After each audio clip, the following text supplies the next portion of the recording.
Hey, seventh grade math. This is a little tutorial on how to solve for simple interest. So first off, I have a star reference sheet for seventh grade math.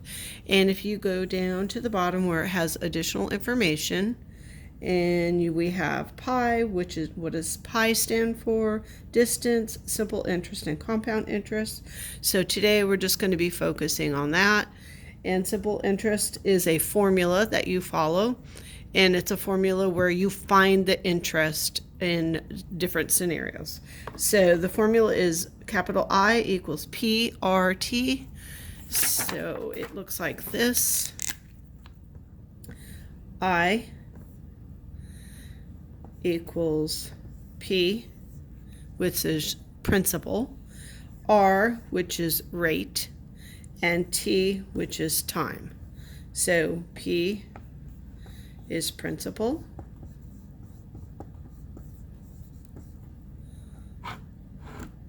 R is the rate, like what percentage rate, and the T is the time. Okay, now when you begin these, they have to be written out in a certain form. Okay, so let me start with the principal. Okay, the P, which is your principal, that is your beginning amount. Like, what do you start with? So say you have a savings account and you're going to put in $500 and you want to see how much money or interest you can make after a certain length of time.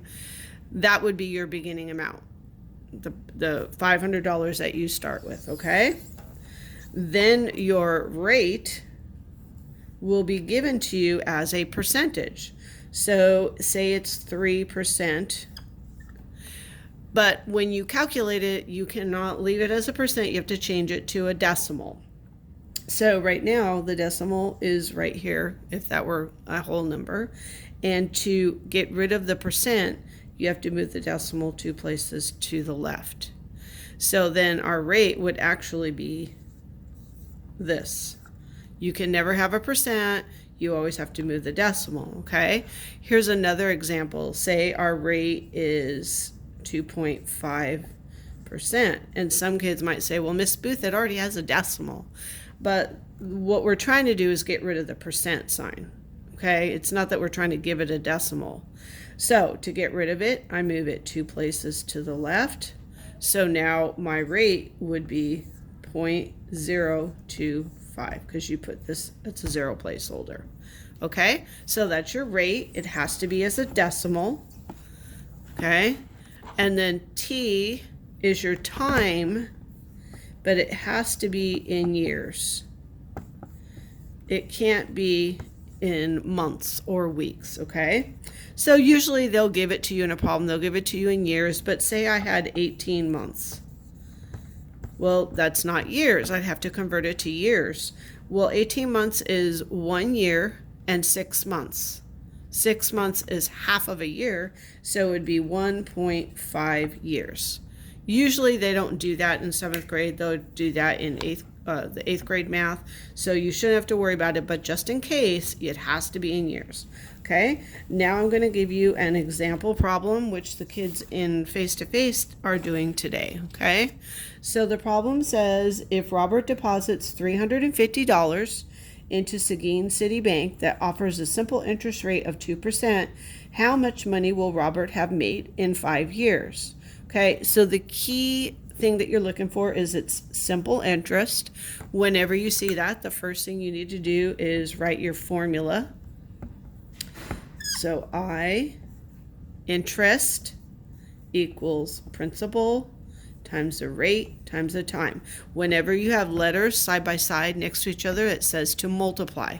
So all you're going to be doing is multiplying.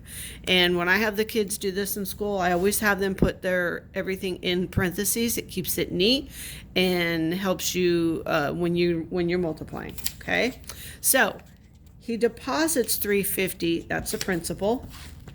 So you just do this in parentheses. That's your principal. Then the rate is 2%. So if I take 2% and I want to get rid of the percent, my decimal would be right here. I'd move it 2 places. So I would end up with 0.02. That's my rate. And then I have to do my time in years, and it says in 5 years. So it's times 5. Okay, now all I do is multiply these 3, and that will give me my interest. So I always like to do the whole numbers first. So you have to do it by hand.